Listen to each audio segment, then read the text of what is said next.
Sentiment d'un amateurisme absolument incroyable, puisque pendant 2 ans, Monsieur Delevoye a travaillé, était censé avoir travaillé sur cette réforme, sur son financement. Or, cette réforme est d'un amateurisme absolument inouï. Moi, j'ai entendu des économistes expliquer que cette réforme des retraites allait coûter entre 50 et 80 milliards d'euros à l'État, c'est-à-dire 15 fois plus que les économies que cette réforme des retraites prétendait faire sur notre système de retraite.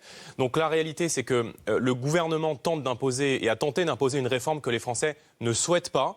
Moi, je lisais un sondage qui a été publié par vos confrères il y a quelques jours qui nous dit que 61% des Français souhaitent le retrait de cette réforme. La réalité, c'est qu'après des semaines de débats, nos compatriotes ont bien compris qu'ils allaient y perdre avec cette réforme.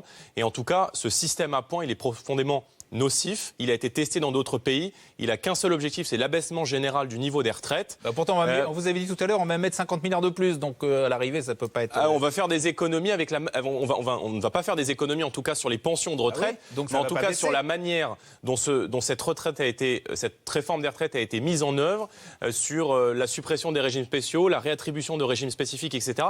On n'y comprend plus rien. Et en tout cas, elle va nous coûter beaucoup d'argent, alors même que le système des retraites n'était pas en danger.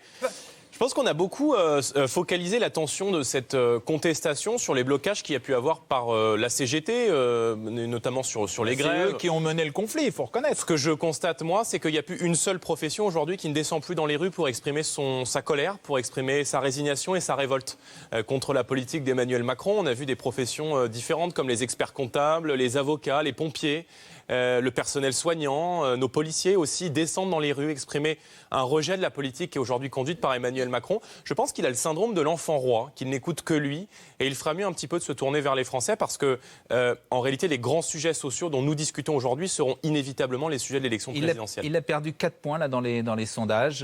Oui, 66% de mécontents dans un sondage. C'est une sanction de ce qui est paru hier dans le JDD. C'est que, si vous voulez, on ne peut pas imposer des réformes que les Français ne souhaitent pas. On ne peut pas gouverner éternellement contre son peuple. Nous avons gagné les dernières élections européennes.